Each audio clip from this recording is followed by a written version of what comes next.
सही खबर, सही नजरिया।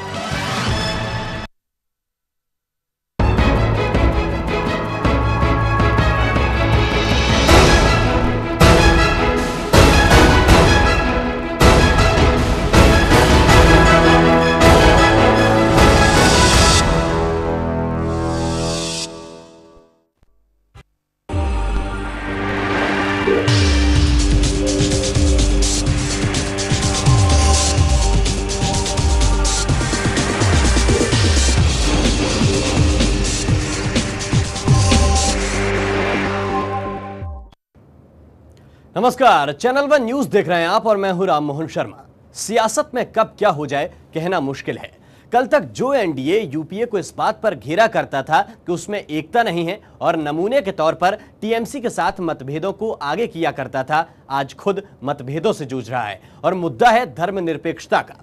सवाल जेडीयू ने खड़े किए और जवाब बीजेपी की तरफ से न आकर आरएसएस की तरफ से आया है। शायद यही बीजेपी की कमजोर कड़ी है और आज यही है सियासत की बात।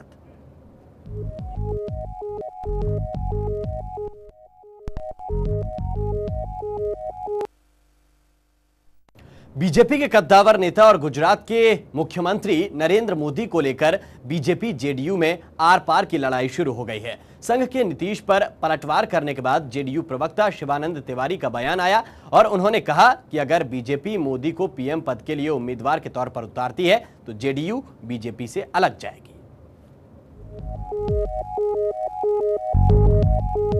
एनडीए में प्रधानमंत्री पद की उम्मीदवारी को लेकर घमासान मचा हुआ है। गुजरात के मुख्यमंत्री नरेंद्र मोदी की पीएम पद की दावेदारी को लेकर बिहार के सीएम नीतीश का बयान संघ को नागवार गुजरा है, जिसके चलते संघ सीधे मोदी के बचाव में उतर आया है। संघ प्रमुख मोहन भागवत ने नीतीश के बयान पर पलटवार किया है। भागवत का कहना है कि देश का प्रधानमंत्री हिंदुत्ववादी ही होना चाहिए।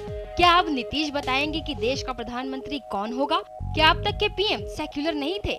वहीं संघ के बयान के बाद जेडीयू की तरफ से भी कड़ी प्रतिक्रिया आई है। जेडीयू मोदी के विपक्ष में उतर आई है। जेडीयू ने भी नरेंद्र मोदी को जमकर खरी खोटी सुनाई।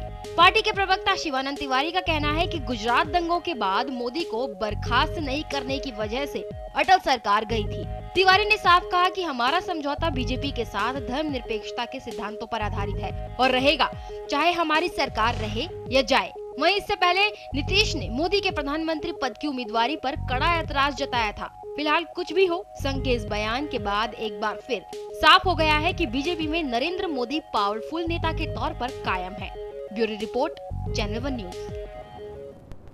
तो मसला राष्ट्रपति चुनावों का था, उम्मीदवार एनडीए को तय करना था और इसी उलझन में एक और उलझन जेडीयू की तरफ से जोड़ दी गई। बात 2014 की जा रही है, लेकिन 2012 में ही ये बात कही जा रही है कि भारतीय जनता पार्टी या एनडीए को प्रधानमंत्री का अपना उम्मीदवार तय कर देना चाहिए। नीतीश कुमार ने यह बयान दिया। नीतीश के बाद संघ का बयान आया और आरएसएस ने कहा कि क्यों ना भारत का प्रधानमंत्री हिंदुत्ववादी हो, और हिंदुत्ववादी अगर हो तो क्या भारत देश को इसका क्या नुकसान नजर आता है। लेकिन इसके बाद जो जेडीयू की तरफ से प्रतिक्रिया आई, जो दबी जुबान से कही जा रही थी बात धर्मनिरपेक्षता की, वो बात खुली जुबान से कही गई और कहा यह गया कि गोधरा का कांड हुआ, यानी कि सीधे तौर पर मोदी पर खुलेआम ये लड़ाई चालू हो गई।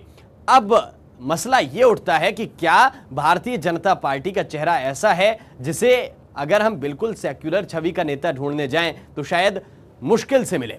और इस वक्त हमारे साथ हमारी राजनीतिक संपादक अग्निमा दुबे जी फोन लाइन पर मौजूद है। अग्निमा जी, बहुत स्वागत है आपका। पहला सवाल आपसे यह जानना चाहेंगे कि क्या भारतीय जनता पार्टी में जिस तरीके से कहा जा रहा है कि सेक्युलर छवि का नेता प्रधानमंत्री के तौर पर होना चाहिए, जेडीयू की तरफ से प्रतिक्रिया आ रही है, ऐसा नहीं होता है तो जेडीयू एनडीए के साथ नहीं रहेगी। सीधी बात अभी तक जो समझ में आई है यही, लेकिन बीजेपी की तरफ से जो प्रतिक्रिया आनी थी वो प्रतिक्रिया तो आई नहीं, प्रतिक्रिया आरएसएस की तरफ से आई है। हाँ बिल्कुल, आप सही कह रहे हैं कि जो सेकुलरिज्म और उस पर एक नया विवाद छिड़ गया है। भाजपा की जहाँ तक हम बात करें कि भाजपा को हमेशा इस चीज को लेकर दुविधा रही है जब से गठबंधन की राजनीति शुरू हुई है कि वो किस लाइन पे जाए, हिंदुत्व की लाइन पकड़े जो संघ हमेशा दबाव डालता रहा है, या एक लिबरल लाइन ले। तो ये जो दुविधा है बीजेपी में वो बढ़ गई है। नीतीश कुमार ने जिस तरह से ये स्पष्ट कह दिया है कि जो प्रधानमंत्री हो धर्मनिरपेक्ष हो तो ऐसे में बीजेपी के लिए बड़ा मुश्किल हो रहा है। भले ही संघ ने एक अपनी स्पष्ट लाइन ले दी है कि कोई भी हिंदूवाद में प्रधानमंत्री होना चाहिए, तो आने वाले दिनों में जो बीजेपी के लिए एक बड़ा कठिन डगर है, क्योंकि उसको सत्ता चलानी है, राजनीति करनी है, लेकिन संघ को राजनीति से वो कहता है कि मेरा लेना देना नहीं है। तो ये भाजपा और संघ में भी एक कह सकते हैं कि एक टकराव देखा जा सकता है। अडवाणी जी ने भी जिस तरीके से अपने को एक छवि देने की कोशिश करी थी सेकुलरिज्म की जिन्ना के बाद, तो ये पूरा अभी आने वाले दिनों में क्या सियासत मोड़ लेती है ये देखना होगा। बिल्कुल, सियासत क्या मोड़ लेती है यही देख रहे हैं। एक और सवाल बेहद बुनियादी खड़ा होता है, क्या भारतीय जनता पार्टी में जेडीयू क्या ढूंढना चाहता है? सेक्युलर छवि की बात की जाती है, जबकि भारतीय जनता पार्टी खुद ही राइटिस्ट पार्टी है और हमेशा से ही उसमें ऐसे ही नेताओं का वर्चस्व रहा है जिनकी छवि कहीं ना कहीं आरएसएस के साथ जुड़ी रही, हिंदूवादी छवि जिनकी जुड़ी रही, चाहे मुरली मनोहर जोशी हो, अभी की बात करें आडवाणी हो जिनके ऊपर अयोध्या कांड के कुछ छींटे उनके ऊपर भी उछले थे, उमा भारती उसमें एक कद्दावर नेता के तौर पर रह चुकी हैं। तो जेडीयू पहले से जो एनडीए के साथ है, अब उसे अचानक 2012 में 2014 के 2 साल पहले अचानक जब राष्ट्रपति चुनावों की सरगर्मी चल रही है, उम्मीदवार राष्ट्रपति का तलाशा जाना है, तब अचानक ये प्रधानमंत्री का जो भूत है वो कैसे अचानक निकल आया?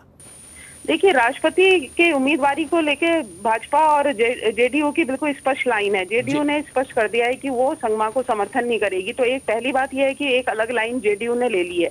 और जहां तक प्रधानमंत्री की बात करें तो जेडीयू हमेशा से मोदी पे अटैक करता रहा है। जब भी कोई ऐसा मुद्दा आया है सामने अल्पसंख्यकों को खुश करने का, तो जेडीयू की हमेशा ये लाइन रही है। और ये मौका इसलिए देखा कि अगर इससे ये साफ है कि नीतीश ने एक अलग राह लेने का मन बना लिया है, लेकिन समय कितना लेते हैं वो ये देखना होगा। ये इतना स्पष्ट है कि उन्होंने एक मन बना लिया है अलग राह लेने का। अग्निमा जी, एक सवाल यहां पर यह खड़ा होता है कि क्या जेडीयू पूरा मन बना चुका है कि अब एनडीए से अलग होना ही है? क्योंकि सवाल ये उठता है कि अगर आप मीडिया में बयानबाजी कर रहे हैं, अपने इंटरव्यू के दौरान ऐसी बातें कह रहे हैं, जो बातें आपको पार्टी के साथ बैठकर करनी चाहिए, बीजेपी के साथ, हो सकता है कि जेडीयू अगर ये बातें अंदर खाने करता, आपस में चर्चा करता, प्रधानमंत्री किसको बनना है, ये अंदर खाने अगर चर्चा की जाती तो शायद बेहतर रहता। नहीं, अंदर खाने ये चर्चा होती तो उनको जो जिस वोट बैंक को वो अपना मैसेज देना चाहते हैं तो वो नहीं दे पाते। तो राजनीति में ऐसा ही होता है कि जब आपको अपने वोट बैंक को संदेश देना होता है तो वो इसी तरीके से दिया जाता है। तो नीतीश कुमार ने वही काम किया है। लेकिन नीतीश कुमार की दिक्कत बिहार में ये आ रही है कि जो भाजपा है वहाँ पे एक मजबूत स्थिति में है। भाजपा को हम बिहार में कमजोर स्थिति में नहीं मान सकते। तो हमेशा चिंता का विषय जेडीयू के लिए, क्योंकि उनकी 115 सीटें आई थी और भाजपा की 91, तो कोई बहुत ज्यादा बड़ा अंतर नहीं है। तो हमेशा जेडीयू को ये डर है कि कहीं भाजपा आने वाले समय में उनसे आगे ना निकल जाए बिहार में। अगर ऐसा हो जाता है तो उनकी राजनीति पे बहुत असर पड़ेगा। क्या अग्निमा जी, आपको ये लगता है कि ये जो स्टैंड क्लियर कर रहे हैं जेडीयू का नीतीश कुमार जी, मुख्यमंत्री बिहार, क्या आपको लगता है कि अगर ये स्टैंड शरद यादव क्लियर करते तो शायद ज्यादा अच्छा होता? शरद यादव पार्टी में अलग थलग हैं, थोड़े से भले अध्यक्ष हैं लेकिन वो अलग स्थिति है उनकी। नीतीश कुमार उनकी सुनते नहीं है। अब आप देखिए कि शरद यादव जब राष्ट्रपति पद के लेके उम्मीदवार को लेके चर्चा कर रहे हैं एनडीए से, उसी वक्त नीतीश कुमार ने एक नया विवाद छेड़ दिया। आज शरद यादव ने जिस तरीके से आज कहा भी कि मैं तो राष्ट्रपति इसके लिए चर्चा कर रहा हूँ, इस मसले से मेरा क्या कोई लेना देना नहीं है। तो ये दिखाता है कि शरद यादव पार्टी में अलग थलग है और वो एनडीए से साथ थोड़ा चलना चाहते हैं। उनकी जिस तरीके से उनका एक देखा जाता है पिछले कुछ सालों की स्थिति, नीतीश से उनका मत एकदम अलग है। जी चलिए, बहुत बहुत शुक्रिया आपका इस तमाम जानकारी के लिए अग्निमा जी। तो इस वक्त हमारी राजनीतिक संपादक अग्निमा दुबे जी हमें जानकारी दे रही थी।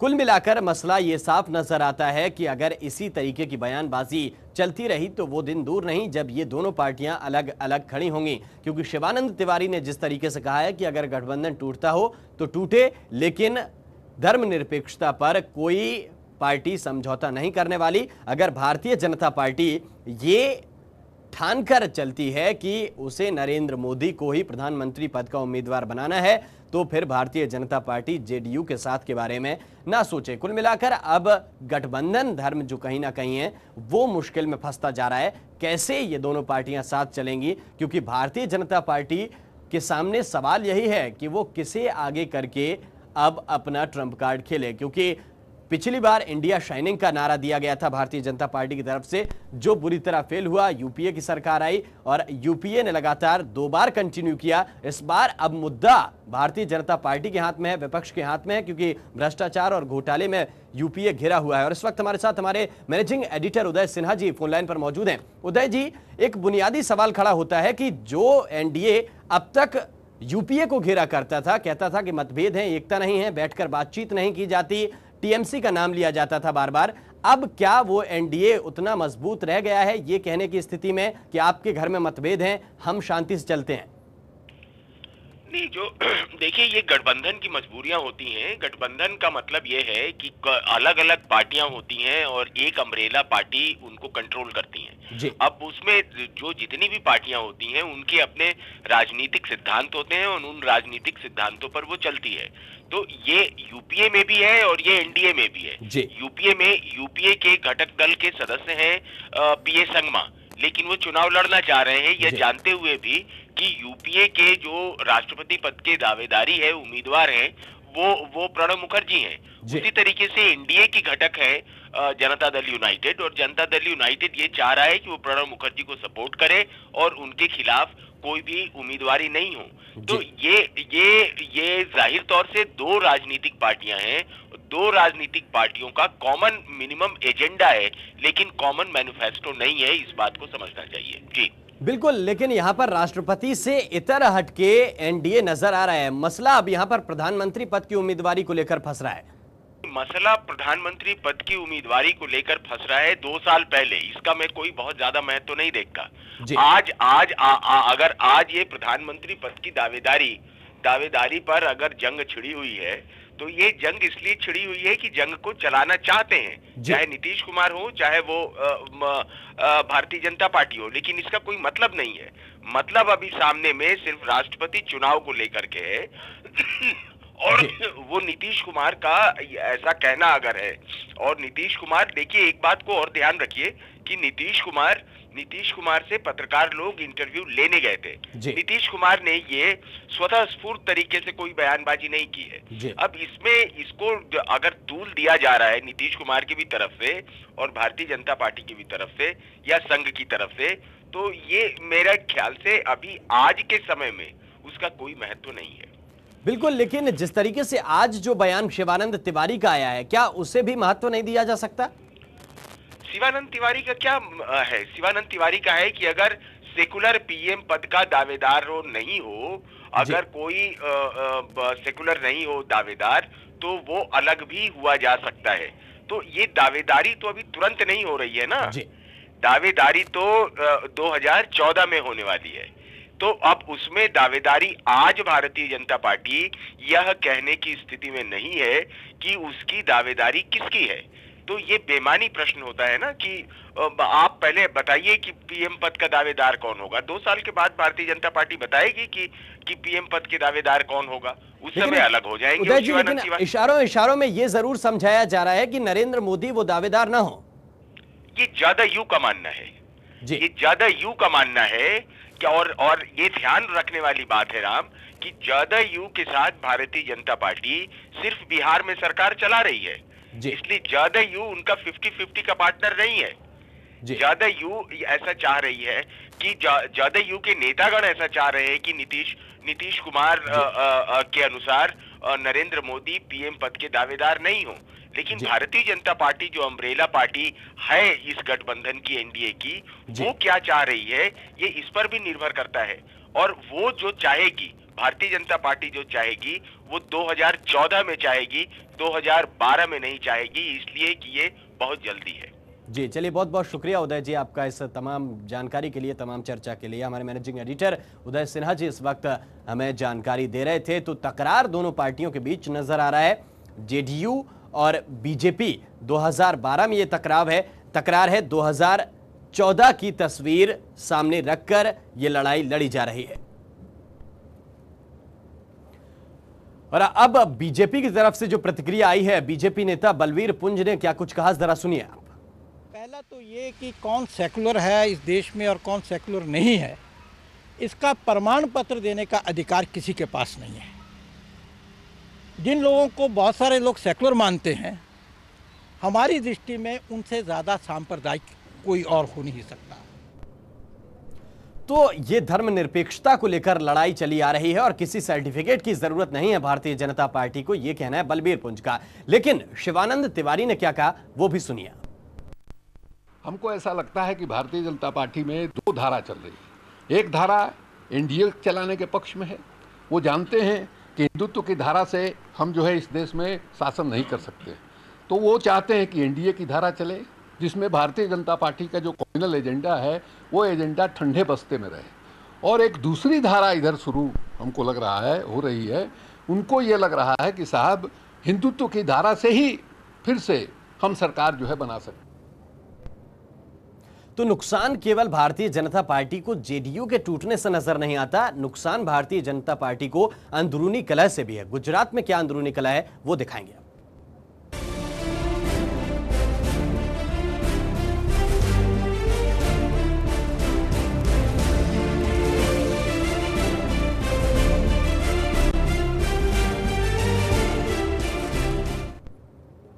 बीजेपी में लगातार पोस्टर वॉर बढ़ता ही जा रहा है, जिसमें सीधा निशाना मोदी पर होता है। वहीं आज फिर गुजरात में एक नया पोस्टर देखने को मिला, जिसमें लालकृष्ण आडवाणी और बीजेपी अध्यक्ष नितिन गडकरी को नरेंद्र मोदी के पैरों में दिखाया गया है।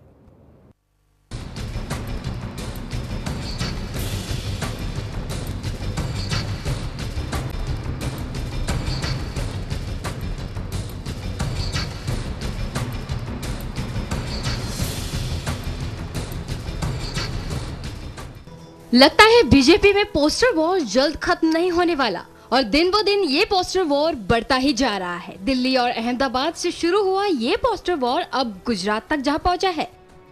इससे पहले भी गुजरात में 2 बार मोदी के विरोध में प्रचार हो चुका है। राजकोट में बीजेपी की 2 दिवसीय कार्यकारिणी की बैठक के दौरान मोदी के विरोध में पोस्टर लगाए गए और फिर मोदी के विरोध में कार्ड बांटे गए। गुजरात के मुख्यमंत्री नरेंद्र मोदी और संजय जोशी के बीच पोस्टर विवाद से बीजेपी की अच्छी खासी किरकिरी हुई थी। हालांकि बाद में संजय जोशी ने एक बयान दिया था कि मोदी के खिलाफ जो भी पोस्टर लगाए गए थे उनमें मेरा कोई हाथ नहीं है और जो लोग भी पोस्टर लगा रहे हैं वो बीजेपी के विरोधी हैं। लेकिन जोशी के बयान के अगले ही दिन मोदी के खिलाफ कार्ड बांटे गए। इन कार्ड्स में मोदी को बीमार बताया गया था और लिखा गया था कि Modi ji get well soon. अब एक बार फिर से एक पोस्टर ने विवाद खड़ा कर दिया है। इस पोस्टर में बीजेपी के वरिष्ठ नेता लालकृष्ण आडवाणी और बीजेपी अध्यक्ष नितिन गडकरी को मोदी के कदमों में दिखाया गया है। जाहिर है इस पोस्टर ने एक बार फिर पोस्टर वॉर को हवा दे दी है। Bureau report, channel 1 news. तो परेशानी बीजेपी में ये नजर आ रही है कि आखिर ये पोस्टर लगवा कौन रहा है।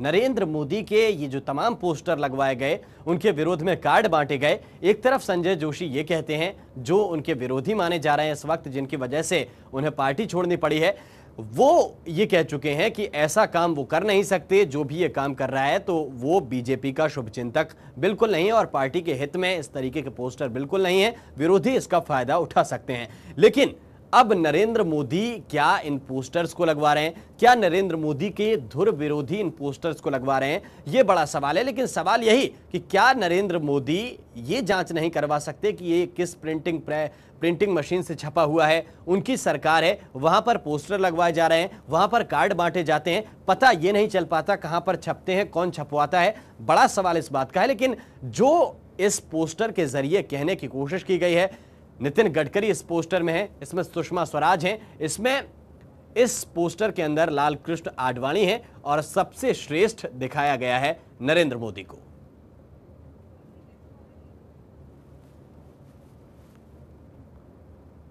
उधर एनसीपी नेता पीए संगमा ने अपनी पार्टी से इस्तीफा दे दिया है। संगमा से मिलने पहुंचे सुब्रमण्यम स्वामी ने यह जानकारी दी। गौरतलब है कि संगमा अपनी राष्ट्रपति उम्मीदवारी पर अड़े हुए थे और उनकी पार्टी इस दौड़ से हटने के लिए उन पर दबाव बना रही थी। स्वामी के संगमा से मिलने की अटकलों के बीच इस बात के भी कयास लगाए जा रहे थे कि राष्ट्रपति उम्मीदवारी पर उनका समर्थन कर सकती है। लेकिन अब पीए संगमा ने अपनी पार्टी से इस्तीफा दे दिया है। यह जानकारी जनता पार्टी के अध्यक्ष सुब्रमण्यम स्वामी ने दी है। अब चूंकि नाराज थी एनसीपी उनसे, एनसीपी ने साफ तौर पर कहा था कि राष्ट्रपति के लिए वो चुनाव नहीं लड़ेंगे और अगर चुनाव लड़ेंगे तो पार्टी उन पर कार्रवाई करेगी। लिहाजा पीए संगमा ने बेहतर समझा इस्तीफा देना और उन्होंने अपनी पार्टी से इस्तीफा दे दिया। उम्मीद यही कि जयललिता और बीजेडी के सहारे अब पीए संगमा आगे बढ़ेंगे, राष्ट्रपति चुनाव में ताल ठोकने के लिए तैयार है।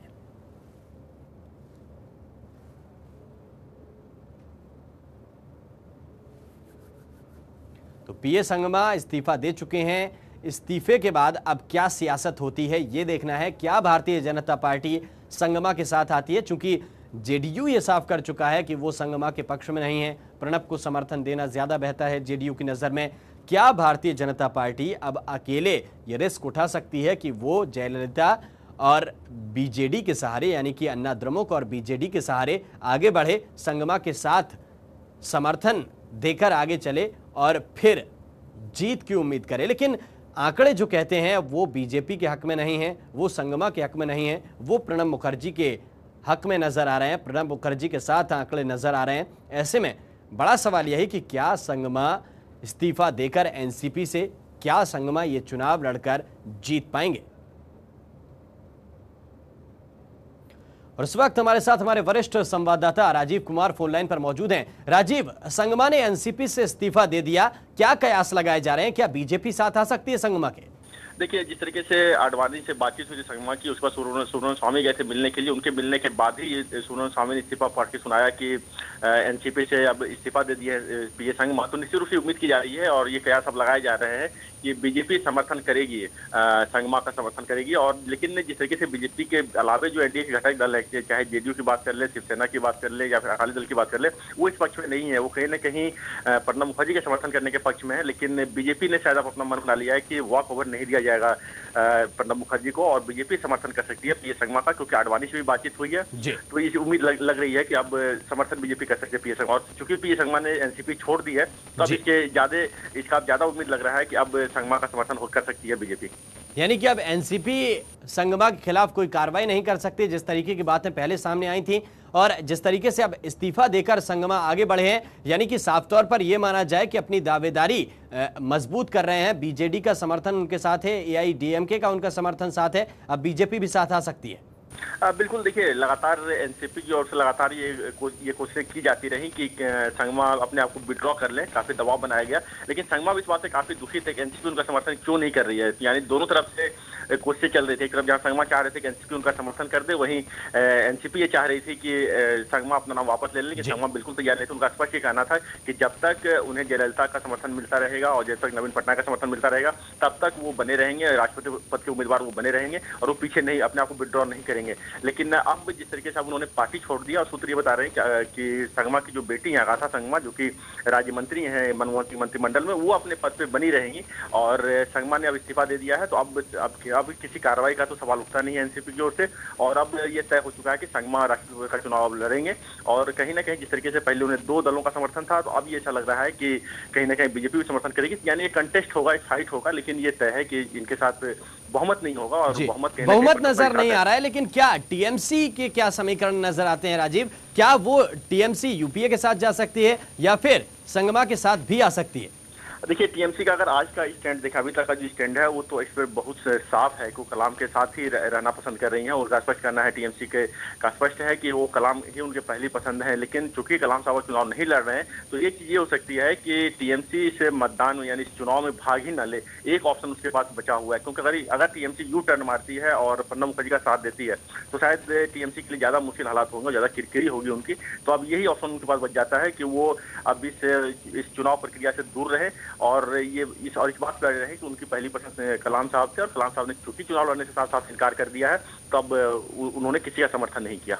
चलिए, बहुत बहुत शुक्रिया राजीव आपका इस तमाम जानकारी के लिए। तो टीएमसी भी हो सकता है कि इस चुनाव में भाग ही न ले, क्योंकि यू टर्न मारना बड़ा मुश्किल नजर आता है। जिस तरीके से ममता बनर्जी बातचीत करती हैं, जिस तरीके से ममता बनर्जी निर्णय लेती हैं, उसके बाद यू टर्न टीएमसी के लिए बहुत मुश्किल नजर आता है। लेकिन अब एनसीपी से इस्तीफा दे चुके हैं पीए संगमा और पीए संगमा अब अपनी दावेदारी मजबूत कहीं ना कहीं कर रहे हैं। उम्मीदवारी के लिए बीजेपी का भी समर्थन उन्हें मिल सकता है, सूत्रों के हवाले से खबर आ रही है। और जिस तरीके से लालकृष्ण आडवाणी और जनता पार्टी के अध्यक्ष सुब्रमण्यम स्वामी से उनकी बातचीत हुई है, ये आसार नजर आ रहे हैं कि बीजेपी संगमा के ऊपर दांव खेले। और इसी के साथ सियासत में फिलहाल इतना ही, लेकिन चैनल वन न्यूज पर खबरों का सिलसिला लगातार जारी है। आप बने रहिए हमारे साथ। नमस्कार।